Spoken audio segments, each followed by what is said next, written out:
Welcome to the Chronicles of a Cheating Wife channel. A new story every day. Don't forget to subscribe. I get goosebumps, but they're not from a touch. They rise at the back of my neck, move down my arms, making the hairs stand on end like a silent alarm. It's early morning, barely 6, and I'm at the stove with a spatula in hand. The sizzling of bacon in the pan competes with the slow ticking of the kitchen clock. I've done this routine so many times I could walk through it blind. Crack eggs, heat butter, keep the coffee warm. Yet today, every movement feels like an act of betrayal against myself. I stand in my kitchen, mind reeling, muscles tense. The overhead light is too bright for this hour. My fingertips tighten around the spatula, and I have to stop myself from gripping it so hard that my knuckles pop. Across from me, half in shadow, the plates on the granite countertop wait to be filled. 2 plates, one for her, one for him. My wife is upstairs in our bedroom. He's across the hall in the guest room. They came in late last night after some event I pretended not to question. The offer of hospitality was my idea, ironically. I said it so easily. "Rick, it's too late to drive back downtown. Why not stay the night?" I think I even forced a friendly grin, my teeth grinding beneath it. This is insane, I told myself while rummaging for the spare sheets. But I needed proof. Evidence. A final push. There was already so much swirling suspicion after hearing from my boss's secretary that my wife dropped by the office, more often than I'd known. Clues and half-truths, loaded glances, unusual phone calls. A man eventually gets tired of uncertainty. He wants cold facts, even if they sear his gut. So in my own twisted logic, I invited Rick Hudson, my wife's old friend, to stay the night. And now here I am, cooking breakfast for them both. Egg whites spitting in the heat, as if mocking me. I place the bacon onto a paper towel to drain the grease, then lay slices neatly onto each plate. The sound of the coffee machine finishing its cycle momentarily masks my heartbeat that hammers in my ears. I think about how I got to this point. How a stable marriage of 15 years could come to such a humiliating morning. I can't find an answer, so I move on autopilot. Next step, crack another egg. Outside the window above the sink, the sky hovers between navy and gray. It might rain soon. The wind shakes the branches of our old maple tree. I can almost taste the storm in the air, that metallic edge. When the weather changes, my moods do too, as if nature sets the stage for the drama that's about to unfold. My phone on the counter vibrates with a new email. Work, always work, but none of it matters today. Let the emails pile up. My world is poised on a tightrope between normalcy and chaos. One egg cracks, the yolk slipping out onto the pan. My mind runs through that conversation with the boss's secretary weeks ago, her voice shaky, her eyes brimming with tears. She had no reason to lie to me.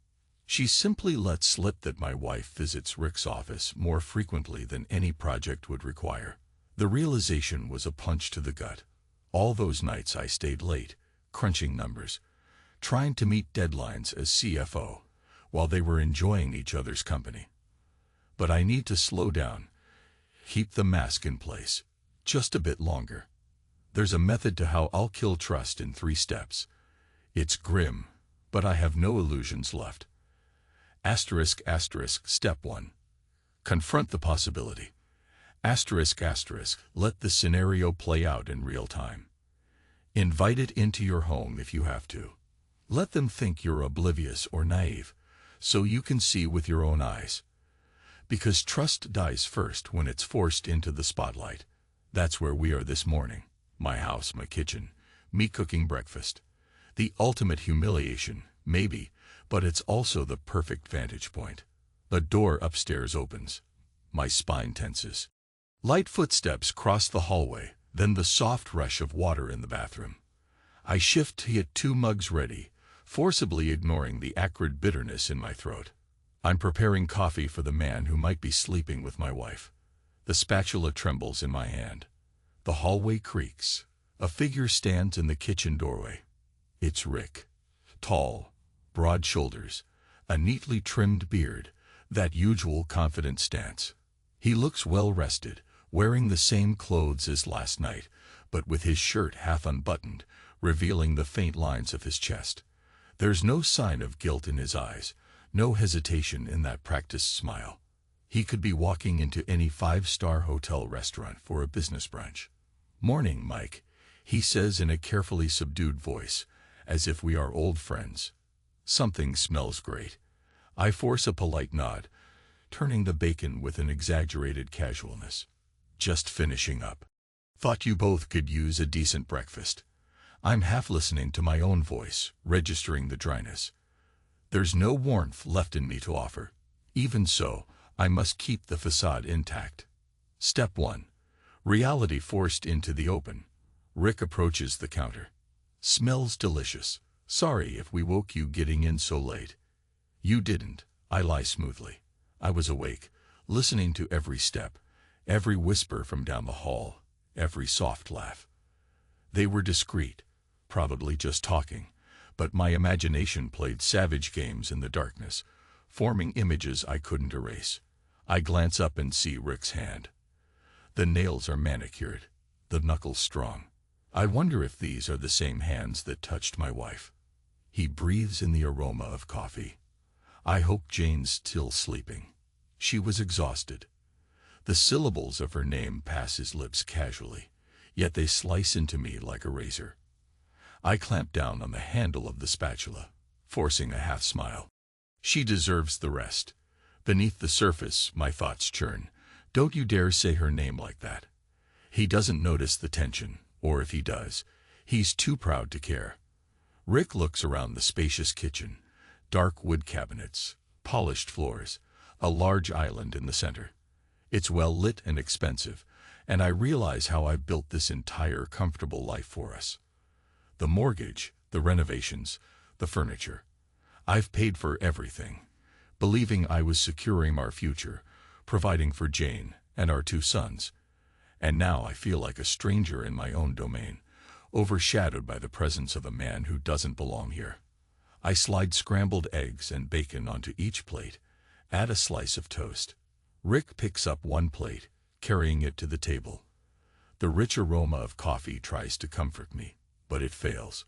He sets his plate down, then returns for silverware, navigating my kitchen, as if it's always been his domain. My chest tightens with a wave of hot anger. "Keep the facade," I remind myself. "Don't break yet." As if on cue, she appears in the doorway. Jane. My wife for the last 15 years. She's wearing a simple cotton robe, hair slightly disheveled, her cheeks flushed. Our eyes meet, and I see a flicker of something, guilt, worry, or maybe fear. She tries to hide it with a mild smile.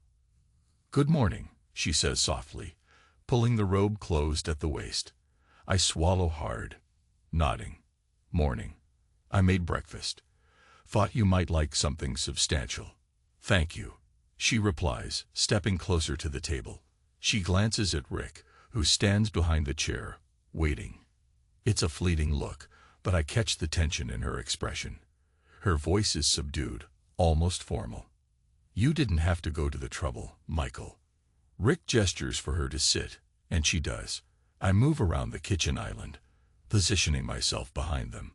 Some part of me wants to watch how they interact. The muscles in my chest tighten when Rick picks up her napkin and sets it neatly on her lap. I see the slight tremor in her hand as she reaches for the coffee cup. "How did you sleep?" I ask, my tone deceptively polite. They exchange a look. Rick answers first. "I slept fine. Thanks. This place is comfortable and quiet. Hard to believe you're just outside the city." Jane nods, toying with her fork. "Yeah. We didn't hear a thing all night." I could interpret that 1,000 ways, but I push away the images. "I'm glad," I say. "Please, eat. I'll sit in a second."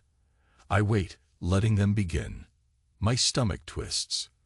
This is step 1 in the ultimate destruction of trust. Acknowledging it openly, letting it bloom under the same roof, perhaps letting it poison the air so no illusions remain. I forcibly remind myself I need to see and sense their dynamic together to confirm how far gone we are. They eat slowly, exchanging shallow conversation, asking about the house, the new renovations. Their voices are stilted. On the surface, the scene is polite, but beneath it I feel a swirl of tension. Outside, the wind rattles the window. A drizzle of rain begins, streaking the glass. The day is turning dark, as if mimicking the mood inside. She occasionally meets my gaze. There's remorse in her eyes, or at least I think so. My entire body hums with the question, how did we get here? A single affair, or months of deception? My pride hammers at my mind. I'm humiliating myself cooking for both of them. But I can't skip this step. I decided to face it head-on, gather all the proof. My mother used to say, better a painful truth than a comforting lie. She never told me how that truth can carve out your insides like a dull knife. I finally sit at the table with my own coffee, ignoring the plate I prepared for myself. My appetite is gone. I watch them, taking in the small details, how Jane's shoulders tense whenever Rick leans too close, how he carefully lowers his voice when he addresses her, the faint ring of an unspoken intimacy. I used to see that closeness only with me. Now it's shared. My mind flickers back to that confession from the boss's secretary. She had overheard something about long lunches and private brainstorming sessions. Suddenly, those harmless office visits aren't so harmless at all. Rick sets down his fork. Mike, thanks for letting me crash here. It was, unexpected. Next time, drinks on me, all right. There may not be a next time. I say with a hint of dryness, letting it sound like a half-joke. I glance at my wife, who's pale. She exhales quietly, looking at the remnants of egg on her plate. Silence. The overhead lamp hums. Jane sets her fork aside.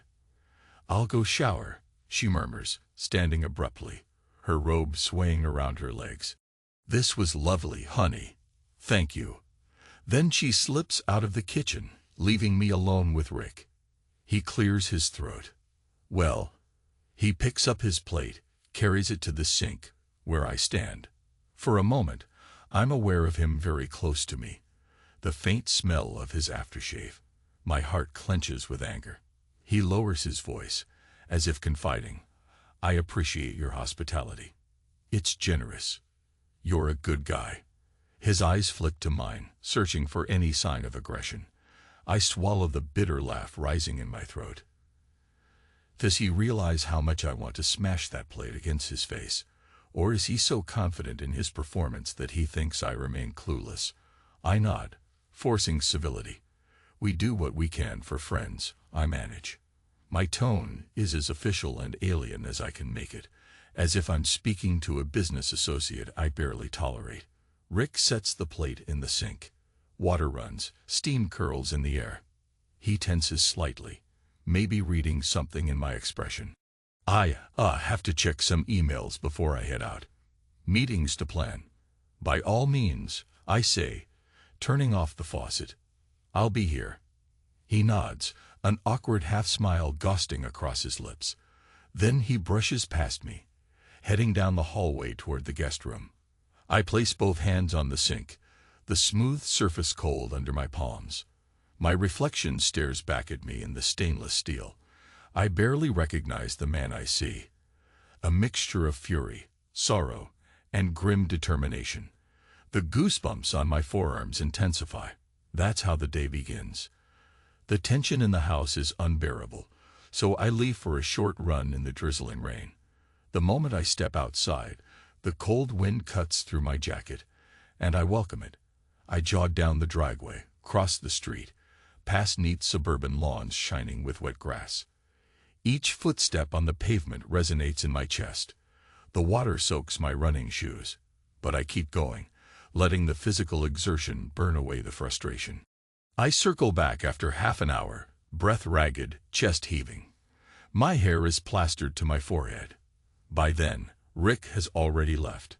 Jane stands at the living room window, arms crossed over her chest, watching the road. When she sees me approach, She steps back as if startled. I walk in through the front door, droplets pooling on the hardwood floor. "You ran in this weather?" she asks. She tries to sound neutral, but her voice trembles. I strip off my jacket and wipe rain from my face. I needed some air. She's in jeans and a sweater now, more put together, but I notice the tension in her posture. I watch her carefully, searching for a flicker of guilt or relief. Now that Rick is gone, I see something like both. "Michael," she starts, but I raise a hand. "Not now," I say quietly. "I need a shower." She bows her head, stepping aside to let me pass. I head upstairs, each step echoing like a countdown. I realize my voice sounded official, detached, like a stranger. She deserves to see what she's done to me. Or maybe I'm too afraid that if we talk now, I'll snap and say something irreparable. I still have to follow my plan. Step 2. Question the confessor. In other words, direct confrontation. But do it softly at first, to get them to speak. Because the second stage of killing trust is hearing them confirm your darkest fears. Once it's spoken aloud, trust can't be revived. I wait until late afternoon, after the drizzle has turned into a torrent of rain that pounds the windows. The sky is a deep slate gray, thunder rolling in the distance. The house is unnervingly silent without our boys around. They're at a weekend camp. Jane sits at the dining room table, phone in her hand, staring at it as if it holds the secrets of the universe. I walk over, pull out a chair, and sit. She looks up, swallowing, her knuckles white around her phone. "Let's talk," I say. She sets the phone down, face drawn with worry. "Michael, I'm sorry. I should have told you more, but it's complicated." Her words tumble out quietly, as if she's crossing a minefield. I search her face. Is it complicated, or is it simple? My voice shakes with suppressed anger. "You meet with Rick behind my back. You lie. You share things that should be ours alone." A red flush spreads across my cheeks. "Why him?" She exhales shakily. "I didn't plan this. He started by offering help. He's creative, good at marketing. I had ideas for freelance projects, maybe bigger collaborations. At first it was just lunches, brainstorming." Her eyes glisten, and she looks away. Then I realized I enjoy the attention. He's so confident, and I'd felt like we were drifting apart. You were always busy, always working, and I was lonely. You could have come to me. I cut in, voice tight. "I'm your husband. We have a life together. 2 kids, a home, responsibilities. Don't you think I deserved a conversation before you took it to someone else?" She nods, tears glimmering. "Yes, but I couldn't say it. I tried to drop hints. I felt invisible. When Rick listened to me, I felt seen, wanted. And then, it became more than just talk. A heavy silence. My heart hammers. I feel the rush of heat in my temples. More as in, I choke on the words, anger and humiliation colliding in my throat. She nods, tears slipping down her cheeks. "It was physical, but it's not. Michael, I never meant to betray you like this." I was confused. "Confused," I echo, nearly snarling. "That's a soft word for screwing another man." Her face crumples. "I'm so sorry. It was never about not loving you." My fists clench under the table. That's a twisted definition of love. I try to keep the rage from exploding out. My father was a decent man, but I remember how he'd say, "Never raise your voice unless you're ready to break something." Right now, my entire being wants to break. "When did it start?" I ask, my voice dangerously low. She hesitates, tears rolling down. "Half a year ago. On and off." "Michael, it wasn't constant. It was like an addiction.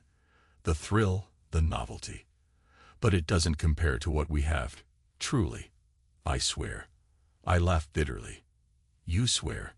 You're confessing you've had a half-year affair with this with Rick, but you swear it's nothing compared to us. Listen to yourself. She covers her face with trembling hands. I'm trying to be honest now. I know I hurt you. I hate myself for it. I push my chair back abruptly, the legs scraping on the hardwood. Lightning flashes outside, casting a stark glare across the room. You should. A savage part of me enjoys seeing her cry, seeing her realize I'm not going to console her. But there's also a wave of sorrow inside me, remembering how I used to comfort her in the past. How I used to be her protector. Now I'm the one who needs protection from her. She lowers her hands. Mascara streaks below her eyes. Where do we go from here? My jaw sets. I don't know. But I'm not leaving. Not yet. My voice is cold. We have kids, finances, a life. This is my home, and I'm not the one who broke our vows. She nods, wiping her face. I understand. It's over with him, I demand, even though a cynical voice in my head laughs at the idea that I can fix this. I want you to end it completely. She nods again, tears still falling. Yes, I will. A brutal hush descends. I stand there, my emotions seesawing between pity and fury. Rain drips off the gutters outside, the thunder distant but constant. My mind flickers to the next step. I've confronted her, forced her to speak the truth, but it doesn't end here. That night, I can't sleep. Every time I close my eyes, I picture them together, her hair tangled around her face, Rick's confident smirk, the way she might have whispered his name.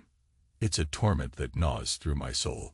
She tries to talk to me, but I pretend to be asleep. I can't even bear to touch her under the sheets. Sometime after midnight, I slip out of bed, tiptoe downstairs, and collapse on the couch. My reflection in the dark TV screen looks hollow, a man drained of hope. Lightning flares outside, followed by a clap of thunder that rattles the walls. The downpour intensifies, matching the storm inside my chest. Eventually, around 3 a.m, I'd fall into a restless half-sleep. Day 2 ***. A gray dawn peeks through the curtains. No sweet smell of bacon this morning. No warm glow of domestic routine. Jane stays in the bedroom, likely giving me space or punishing herself in isolation. I dress for work, even though it's Saturday and I technically have the day off. I need an excuse to leave. The house is suffocating. I drive into downtown Chicago, passing the looming skyscrapers, the wet streets shimmering under the early sun that finally broke through the clouds. The city's constant movement distracts me for a moment. I head to my office building out of habit, my fortress of numbers and spreadsheets, a place where logic rules. But even this sanctuary feels tainted now. Because that's where Rick also works, in a different department, but the same corporate ecosystem, the same place where the secretary told me Jane often visited him. I recall her tearful confession. Your wife's come by 3 times this month. I thought you'd know. She probably recognized the same betrayal in her own life. Her eyes had that haunted sorrow. Inside my office, everything is quiet. It's the weekend. I switch on the lamp, open my laptop, and try to focus on reports. The steady hum of the air conditioner lulls me. My mind circles back to the question. How do I proceed after the confession? She says she'll end it. But do I trust her? My entire body tenses with the knowledge that trusting her again seems impossible. I'd bury myself in spreadsheets for hours, eyes glazing over columns of figures. By noon, my stomach growls, but I ignore it. My phone vibrates. A text from Jane. *I'm here if you want to talk. I love you. I don't reply. Another from Rick, surprisingly. Need to discuss next week's meeting. Let's keep it professional. I snort. Professional. The nerve. I snap my laptop shut, leaning back in my chair. The late morning light floods the window, painting rectangles of brightness on the floor. My reflection stares at me in the glass. A man on the edge. Bloodshot eyes. jaw set in a grim line. I can't keep running forever. I drive home mid-afternoon. The sky cleared, revealing a crisp autumn sun. The wind is cooler now, swirling fallen leaves in small eddies along the street. When I pull into the driveway, I see Jane's car, but no sign of Rick's. Relief. Inside, I find her in the living room, reading the same page of a book over and over, judging by the vacant stare. She looks up, startled. "Michael, hi." I nod, shrug off my jacket. The air smells of lemon polish, as if she's been cleaning compulsively. "I need to say something," I state, more harshly than intended. She sets the book aside. "Okay." I remain standing, arms folded. "I want you to text him now. Show me that you're done. I want evidence." I hate how petty this sounds, but my pride demands it. Jane blinks rapidly. Her face contorts with shame, but after a moment, she unlocks her phone and types. She hesitates, then hands it to me, her finger hovering over the send button. The message reads, "Rick, we need to end personal contact. Michael knows everything. Please don't call me again." She's typed it out exactly as I commanded. I feel a twisted satisfaction, though it's laced with self-disgust. This is the humiliating negotiation of a broken marriage. I press send myself, then shove the phone back into her hand. She nods shakily. "I'm sorry," she whispers again. I clench my jaw. "We'll see if it's enough." She closes her eyes, tears slipping out once more, but I steel myself against the urge to comfort her. I can't. Step 2 is in progress. But there's more to do. Step 3. Expose the aftermath. No matter what either party says, trust is finished once betrayal is confessed. The final step is to lay bare the reality, let the consequences sink in, and move on, whether it's with or without the betrayer.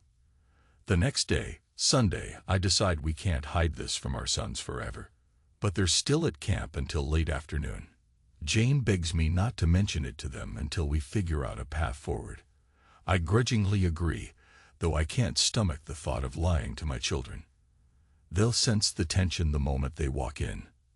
By mid-morning, the clouds return, a low rumble of thunder in the distance. Jane tries to busy herself with laundry, but the hamper is practically empty. I can see the restlessness in her every movement. I swirl black coffee in a mug, staring out the window at the leaden sky. When the phone chimes, she flinches. I pick it up. A text from Rick. "Don't do this. Please, talk to me first." My stomach clenches. She glances over my shoulder, reading it as well. "Delete it," I say quietly, passing her the phone. Her lower lip quivers. She swipes to delete, but the guilt on her face is plain. She'll carry that weight. A part of me wonders if she's truly done with him, or if some craving in her still lingers. I can't read her heart anymore. She's a stranger. I step away, rummaging for my car keys. I need to clear my head. I mutter. "Michael, wait." She calls, but I'm already out the door, heading to the car in the drizzling rain. I drive aimlessly, wipers slapping water off the windshield. My mind churns with 100 images. Jane's tearful confession, Rick's smug face, the secretary's concerned eyes, the intangible sense of betrayal that saturates everything. At a red light, I look at my reflection in the rearview mirror and see a man whose entire world is crumbling.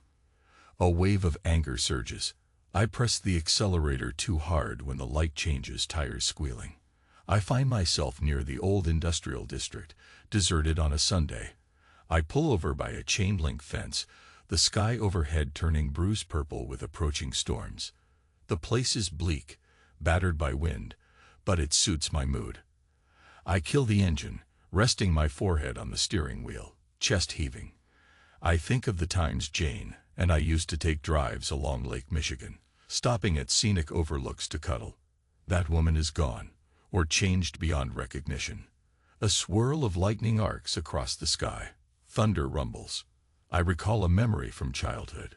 My father telling me never to stand under a lone tree in a thunderstorm, as it's bound to get struck. Right now, I feel like that lone tree. After an hour of drifting in my head, I start the car and drive home. It's late afternoon. The boys return, tired and laughing, their duffel bags slung over their shoulders. The older one, Jacob, sets his stuff in the hallway, giving me a grin. "Hey, Dad, you should have seen me on the ropes course." I muster a small smile. "Bet you were fearless." He shrugs. "Yeah, I guess." His eyes sparkle. "Where's Mom?" "In the kitchen," I say, forcing a casual tone. My younger son, Brian, runs in and hugs my waist. "Missed you, Dad." "Hey, is it dinner time?" Always concerned about his stomach. Jane appears, hugging them both, her face lighting up momentarily at their presence. But the heaviness in her eyes remains. The kids sense something off in the tension between us. After a few minutes of excited chatter about camp, they start asking questions. "Mom, you okay?" Brian blurts out. She nods too quickly. "Yes, sweetie. Just tired." Jacob eyes me suspiciously, a flicker of worry crossing his face. He's a perceptive kid. "Did something happen?" he asks. I exchange a glance with Jane. She steps in, voice trembling slightly. "It's fine. We'll talk later, okay?" Her words land heavily. The boys exchange looks but let it drop.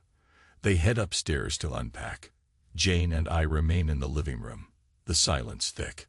I rub my temples. She whispers, "I'll start dinner." But her voice is empty. Dinner is a quiet affair despite the boys' best attempts at telling jokes. I push food around my plate. The storm outside darkens the windows. Flashes of lightning break up the gloom. At one point, Brian tries to talk about soccer practice, but the conversation fizzles. The undercurrent is inescapable. Finally, after dinner, we gather in the living room. Jane sits on the couch, fidgeting with a throw pillow. I stand by the fireplace, arms crossed, gazing at my sons. My heart aches at what I must do, but they deserve honesty in some form. "Jacob, Brian," I begin, trying to keep my voice steady. "Your mother and I are going through a difficult time. I don't want to burden them with details, but I can't lie outright. We might not be the same for a while. Just know we both love you more than anything." Jacob's eyes dart to Jane, then back to me. "Are you guys gonna split up?" His voice trembles. He's only 12, but he's heard stories from classmates with divorced parents. Fear shimmers in his eyes. Jane inhales sharply. "We don't know yet, honey. We're trying to work through some things." Brian's lips quiver. "But everything will be okay, right?" I struggle for words. "We'll make sure you're safe and loved." I manage, not quite answering. The truth is, I don't know if anything will be okay. Tears gather at the corners of Brian's eyes. Jacob sets a protective hand on his brother's shoulder, glancing at me with a mixture of confusion and betrayal. He's so young, but he's old enough to sense the fundamental crack that's forming in our family's foundation. The tension is suffocating, so I stand and move to the stairs. "I need some air," I mutter, heading up to the bedroom. Jane follows me a moment later, but I shut the door before she can come inside. I lock it, pressing my forehead to the wood, her muffled voice on the other side. "Michael, please. I can't do this now." I slip away into the master bathroom, turning on the sink faucet full blast to drown out everything. Nighttime storms have a way of intensifying pain. Around midnight, I hear the rumble of thunder. The wind howls, rattling the window frames. Rain lashes the house in sheets. I lie in bed, staring at the ceiling. Jane's soft breathing next to me. She must have slipped in after I dozed off. A swirl of conflicting emotions churns in my gut. Anger, sorrow, pity, maybe even love twisted with hate. My mind keeps replaying images of her with Rick. The humiliation crushes me. I glance at the digital clock glowing on the nightstand. 12:48 a.m. The seconds flick by. I wonder if Rick is awake too, somewhere in his fancy apartment, thinking about her. The thought makes me clench my jaw. The old Michael would have confronted him physically, but I hold back. Maybe that's part of the plan too. Asterisk, asterisk, the confrontation with Rick, asterisk, asterisk, Monday morning. I show up at the office early. My tie feels too tight, and the usual satisfaction I get from routine is gone. My phone buzzes with emails and meeting reminders. Then one particular message stands out. An invitation to a strategy session from Rick's department. Typical corporate nonsense, but now it's personal. At 10 sharp, I walk into the conference room. Rick is already there, adjusting slides on a screen for a marketing pitch. A few other coworkers murmur politely. I nod stiffly, taking a seat at the far end of the table. Rick meets my gaze briefly. Uncertain, uneasy. Good, he should be. I keep my expression neutral, official. The slides begin, and he talks about brand expansion, synergy, quarter projections. My mind registers only the shallow details. I watch his gestures, the way he manipulates the conversation with a confident tone. The same confidence he used to seduce my wife, I remind myself. My hand curls into a fist under the table. When the meeting ends, the others filter out. He lingers, checking his phone. I stand, gathering my papers. We're alone. The tension is thick enough to slice. He clears his throat. Michael, can we talk? His tone is subdued, not the usual charismatic flair. I toss a glance at the empty hallway and close the conference room door. Say what you need to say, I reply coolly. He exhales. I didn't mean for it to happen this way. Jane, she's wonderful, but I never wanted to hurt you, or her. I laugh without humor. You're telling the husband of the woman you slept with that you never wanted to hurt me. Are you even listening to yourself? He rubs the back of his neck, looking genuinely uneasy. Look, I know it's messed up. It started as a business collaboration. She was discussing creative ideas. I got inspired. One thing led to another. We got emotionally involved. It was never about disrespecting you. My hand trembles at my side. I fight the urge to punch him, but I force a tight smile instead. You do realize we've been married 15 years, have 2 sons, and you had the audacity to come into our home. Accept my hospitality while you... I break off, anger turning my vision red. If you had any respect for me, you wouldn't have touched her. He lowers his gaze. I'm sorry, he says lamely. That one phrase almost sends me over the edge. Sorry, I echo. You know, people toss that word around like a band-aid on a bullet wound. It doesn't fix anything. He nods, not meeting my eyes. I can't change what's done, but I won't contact her again. She said she wants to salvage your marriage. Something about how he phrases it, as if her wanting to salvage the marriage is surprising or optional, stabs at me. Yes, I say, stepping closer, voice low and trembling. And if I find out you went behind my back again, or reached out to her in any way, I'll do more than talk. Rick, you understand. His jaw tightens. Fear flickers in his eyes. Understood. For a moment, we stand in silence, the tension reverberating. The cool hum of the AC rustles the papers on the table. I feel the raw power of my anger like static electricity. Then I step away from him, heading to the door. Before leaving, I turn back once more. If you ever show up at my house again, you won't leave as my guest. That's a promise. The threat is quiet, lethal. He nods. I leave without another word. Asterisk, asterisk, aftermath, asterisk, asterisk. In the days following, I carry the heaviness of betrayal around like an iron anchor. Jane tries to be attentive, to help with the kids, to show me she's repentant, but I move through a fog of distrust. My nights are restless, haunted by images of them. My father used to say that betrayal is like a termite. It hollows out the foundation until everything collapses. I see now how right he was. I work late, burying myself in spreadsheets. At home, I'm polite but distant. Jane tries to talk about therapy, counseling. I shrug, non-committal. Something in me wants to see her suffer the guilt a bit longer. Is that sadistic? Maybe.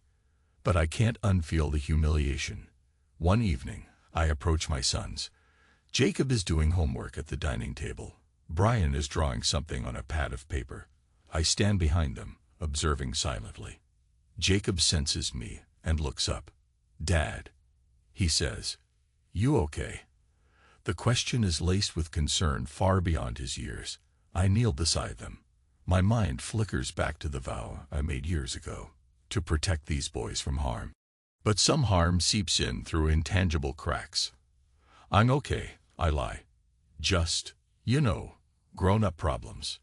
Jacob frowns, but nods. Brian sets down his colored pencil and says, "Dad, you and Mom never laugh anymore." I press my lips together. "I know, buddy." My eyes sting with tears I refuse to shed. Sometimes grown-ups go through rough times. Brian looks at his drawing. He's made a picture of a boat in a storm, battered by waves. My chest tightens at the uncanny metaphor. I ruffle his hair, telling them to focus on their homework. Then I walk away, feeling an ache in my gut. One rainy afternoon, I pick the boys up from soccer practice. In the car, they chatter about upcoming matches. Jacob mentions a kid in the team who always taunts him. He calls me slow, he complains. I want to get back at him. I grit my teeth at the mention of betrayal or bullying. I glance at my sons in the rearview mirror. "That kind of person tries to pull you down," I say slowly. "It's like someone who's drowning. If you're not careful, they'll drag you under with them. Sometimes you just have to let them sink on their own." Jacob and Brian grow quiet.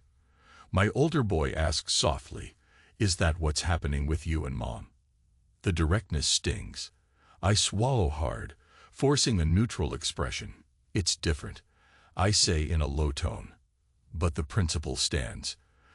Don't let anyone drown you. If they're trying to pull you under, get away. We drive the rest of the way in silence. Rain taps a steady beat on the roof. Asterisk, asterisk, climax, asterisk, asterisk, weeks pass, each day forging tension. Jane tries to show me how she's changed. She leaves her phone out where I can see it, invites me to all her outings, carefully avoids mention of Rick. But the underlying fracture remains. One chilly Saturday, the boys are at a friend's house. Jane and I are in the living room. The weather outside is raw, wind rattling the windows. She's sorting through old photo albums. Us at the beach, birthdays, the early years of our marriage. I see a younger me, eyes bright with hope, a younger her, smiling in the sunshine. The images sting. She looks at me with damp eyes, a silent plea. I clench my jaw, stepping away. She follows me into the hallway, voice trembling. "Michael, I can't live like this, begging for your forgiveness every day, but never knowing if you'll give it. I've ended everything with Rick. We hardly speak at work except for what's strictly necessary. I can't undo what happened, but I need to know if we still have a chance." My heart races. I stare at her. "I don't know," I mutter. "You broke something in me, Jane. In us. I can't just flip a switch and be okay." She blinks back tears. "So what do we do?" I shake my head, stepping closer, my voice rising with pain that's built up for months. "We face reality. We see that maybe we can't go on like before. I'm not sure I can ever look at you the same. Every time I see your face, I wonder if you're wishing he was here instead of me. I wonder if he touched you in ways I never could. Hell, I can't stop it. It's in my head all the time." Tears stream down her cheeks. "I made a mistake," she cries, voice ragged. "I regret it every second. I love you, Michael." I let out a harsh laugh. Love. That's convenient after 6 months of sneaking around. Lightning flashes outside, and thunder booms. She flinches. The storm intensifies, as if echoing our turmoil. "So what?" she says hoarsely. "You'll never forgive me." I close my eyes. My father's words swirl in my mind. my mother's face, the vow I made on our wedding day. But all I feel is the hollow ache of betrayal. I'm done living a lie. I whisper. I'm done pretending this is fixable with an apology. Her hand shakes as she reaches for my shoulder, but I pull away. The final break is here, and I sense it cutting through the air like the lightning that forks across the sky. She trembles, sobs racking her frame. I'm caught between pity and the scorching memory of her betrayal. The swirling wind outside howls. Our entire house feels ready to collapse in on itself. *** misdirection. The edge of vengeance *** for a moment. I consider the darkest impulses, throwing her out or seeking vengeance on Rick. But I remember the kids, and I remember the man I used to be. Honorable, calm, rational. Releasing a bitter sigh, I say quietly, I can't keep you here by force. If you want me, if you really want to fix this, then show me. But I can't promise you anything right now. She looks up, eyes wet, lips trembling. I'll do whatever it takes. I stand there a long time, watching her cry, feeling raw. Then I turn and walk away, leaving her alone. The storm thrashes the trees outside, bending their branches to the ground. *** confrontation with the past *** days go by. The tension remains, but we don't talk of divorce openly. Jane tries to be the perfect wife. Meals prepared, house spotless, phone always out in the open, text messages visible. She begs me to go to a counselor, talk to a pastor, anything. I stonewall her. Inside, I'm a cauldron of conflicting urges. One side wants revenge. The other side wonders if I might eventually let it go. One afternoon, the secretary from my boss's office calls me. Hi, Mr. Roberts, just confirming the detail for tomorrow's finance meeting. Rick is set to present. My pulse spikes at the mention of his name. Another meeting. Another chance to see his face. I grit my teeth and confirm the time. The next day, we gather in a glass-walled conference room overlooking the city. The sky is cold and clear. Rick stands at the head, presenting slides. I sit with my arms folded, studying him with an icy stare. He fumbles a line in his pitch. My presence clearly unnerves him. I catch his eye once, and he almost drops his laser pointer. When the meeting ends, I slip out, ignoring the group chatter. I feel him behind me. In the hallway he calls, Michael, wait. I stop, turning slowly. What do you want? He steps closer, voice low. I'm leaving the company next month. Found a new position. I think it's best for everyone. I search his face. There's a defeated look in his eyes. Good, I say simply with no sympathy. He nods, runs a hand through his hair. Look, I just wanted to say, I hope you and Jane figure things out. I'm sorry for the pain I caused. I glare at him, the anger rising again. But I keep it under control, only letting out a curt nod. Get out of my sight, Rick. He lingers a second, maybe wanting closure, but I offer none. Turning on my heel, I walk away, leaving him with his regrets. The echo of my footsteps down the polished corridor feels like a victory, though it's hollow. *** final confrontation. At home *** that night. I find Jane in the kitchen after putting the kids to bed. She stands by the counter, flipping through a magazine but not reading it. I set my briefcase down. She looks up, searching my face for clues. I speak before she can. He's leaving the company. I say. She lets out a small breath, her hands trembling around the magazine edges. So, that means no more contact. I nod. Seems so. She tries to smile, but it falters. Then, maybe we can start over. I lean against the counter, arms crossed. My eyes fix on the pattern in the tiles. Jane, I don't know if I can forgive you. I don't know if I'll ever trust you again. She exhales a quivering breath. I understand. The silence stretches. Then she takes a cautious step forward, eyes full of tears. I'm so sorry for everything. Let me prove I can be better. For you, For our children. If you want me to go, I will. But if there's even a small chance, I'll fight for us. My throat tightens.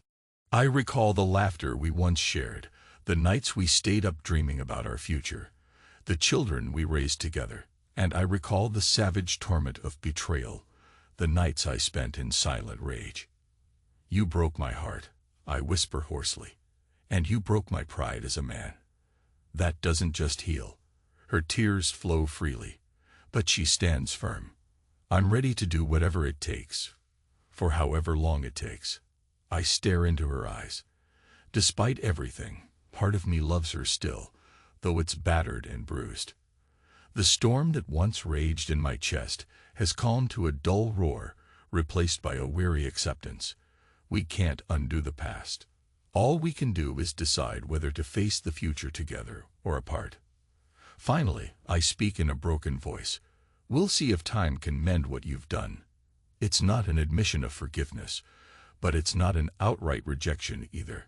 Her shoulders sag with relief, though tears still slip down her cheeks. We stand there in the harsh overhead light, the memory of 1,000 shared moments pressing against the new reality of betrayal. I don't reach for her. I can't. Not yet. But I don't walk away. *** epilogue of vengeance and resolution ***. It takes months. Counseling sessions, raw conversations, nights where I leave the room to keep from screaming. Jane endures it all, quietly determined. Rick resigns, moves on. My boss's secretary says he transferred to another city. Good riddance. Sometimes, in the quiet hours, I relive that humiliating morning, when I cooked breakfast for them both. The memory claws at me, fueling my anger. Yet slowly, day by day, the scalding rage cools to a distant burn. My mind can't forget, but eventually it learns to file the betrayal under past. I'm not sure if that's real forgiveness or just resignation. Meanwhile, I focus on my sons. I teach them the importance of honesty. Show them how easily deception can ruin trust. Don't be a lifeboat for someone who will pull you under, I say more than once. They nod, absorbing the lesson in that serious way children do. Sometimes, I sense Jane listening from the next room. Tears in her eyes. She never contradicts me. One night, we sit down to dinner as a family. The tension that's plagued us for so long has lessened. We have a normal conversation. My older son laughs at a joke on TV. My younger one demands extra dessert. Jane glances at me with a timid smile, as if testing the waters. I give a small nod. It's not a declaration of complete absolution, but it's an acknowledgement that life is still moving forward. Later, after the kids are asleep, I step outside to the back porch. The sky is clear, star-flecked. The autumn air is crisp, carrying the scent of fallen leaves. I hear Jane's footsteps behind me. She stands quietly for a moment, then places a gentle hand on my shoulder. I stiffen, but don't shrug her away. I know I can't erase it, she whispers. But I'm here, fighting for us. I let out a slow breath, eyes on the distant city lights. In that moment, I sensed the raw truth. We're forging a new path, one that's scared by the memory of her affair, but still alive. I might never trust fully again, but maybe I can learn to coexist with my own bitterness. Or maybe, one day, real forgiveness might bloom. I turn slightly, looking at her tear-streaked face, the faint hope shining in her eyes. The wind lifts her hair. Yeah, I say softly, you're here. And I'm still here too. It's the closest I can come to acceptance. She slits her hand into mine, testing the boundaries, and I let her. We stand there under the stars, two broken people trying to stitch together a marriage once shredded by lies. The sense of vengeance that once drove me has turned into something more resigned, more complex, a determination to live my life on my own terms, not as a victim, but as a survivor. If that means letting her prove herself, so be it. The final pang of humiliation from that morning I cooked for both of them still lingers in my gut. Sometimes I think about how easily trust can be snapped. But I also realize that choosing to remain can be its own form of vengeance, forcing her to see the daily cost of her betrayal, to work endlessly for a redemption that might never be complete. Whether that's cruel or merciful, I'm still not entirely sure. We head back inside. The house is quiet, the children asleep. A faint moonlight filters through the windows. As we pass the kitchen, I glance at the stovetop, where the memory of sizzling bacon and eggs is etched into my mind. My wife's grip on my hand tightens, as if sensing the same recollection. I squeeze back, a silent acknowledgement that the past cannot be undone. But for now, we walk forward together into the uncertain future, battered but still standing. And in that uncertain future, I carry the knowledge that not every pain is visible, and not every betrayal needs a violent revenge. Sometimes the slow burn of regret, the daily tension, the relentless reminder of guilt is punishment enough. I become the standard, the man who withstood the storm. She becomes the warning, a testament to the cost of dishonesty. And as for him, he's gone, hopefully haunted by the memory of what he almost destroyed. Perhaps that is vengeance enough. I shut off the kitchen lights, lingering for a moment in the darkness, feeling the weight of everything we've been through. Then I follow her upstairs, my footsteps measured, heart guarded. Outside, the wind dies down, leaving a calm hush in its wake, a hush that holds the seeds of tomorrow, whatever that might bring.